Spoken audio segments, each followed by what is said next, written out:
લો બોલો. હવે અમદાવાદ મ્યુનિસિપલ કોર્પોરેશને જે બજેટ બહાર પાડ્યું છે એની અંદર 4 મહિના માટે ફોગિંગ મશીન વાપરવામાં આવશે. સાંભળી લેજો. એટલે કે ભાડેથી લઈને વાપરવામાં આવશે અને એનું જે ખર્ચ છે એ કેટલું થવાનું છે આપને ખબર છે? 5,33,00,000 રૂપિયા.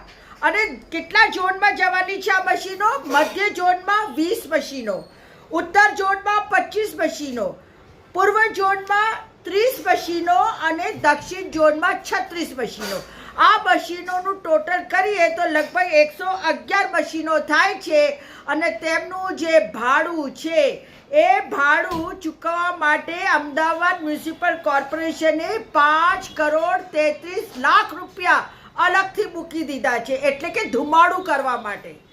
હવે આ જે મશીનો ખરીદવામાં આવે તો એની ખરેખર જોઈએ તો કિંમત ગણીએ તે 35,000 થી 40,000 જેટલી છે. તો ધારો કે આપણે 40,000ની કિંમત ગણીએ તો પણ આટલી મશીનો લેવાનો ખર્ચ થઈ શકે છે 44,40,000 જેટલું. છતાંય અમદાવાદ મ્યુનિસિપલ કોર્પોરેશન મશીનો ખરીદવાને બદલે ભાડે લેવાની છે અને ભાડા પેટે 5,33,00,000 રૂપિયા એ ચૂકવી દેવાની છે. પ્રજાના પૈસા મફતમાં ઉડાડી દેવાની છે, ધુમાડો કરી દેવાની છે. મચ્છરો જીવજંતુ મરે કે ના મરે, પરંતુ આપણે આ અમદાવાદ મ્યુનિસિપલ કોર્પોરેશનના આવા બેફામ ખર્ચાથી ચોક્કસ મરી જઈશું. કારણ કે માંડ તો આપણે કમાઈએ છીએ.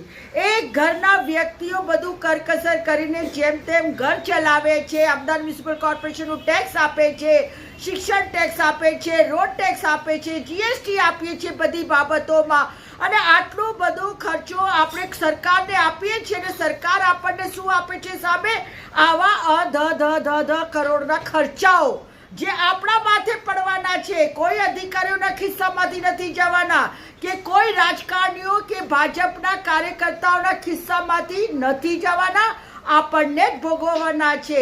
અને આટલો મોટો ખર્ચો હોય છતાંય કોઈના કહેનારું છે, ના પૂછવાનું છે, ના કોઈ સાંભળવા વાળું છે. વાત કડવી છે પણ સાચી છે.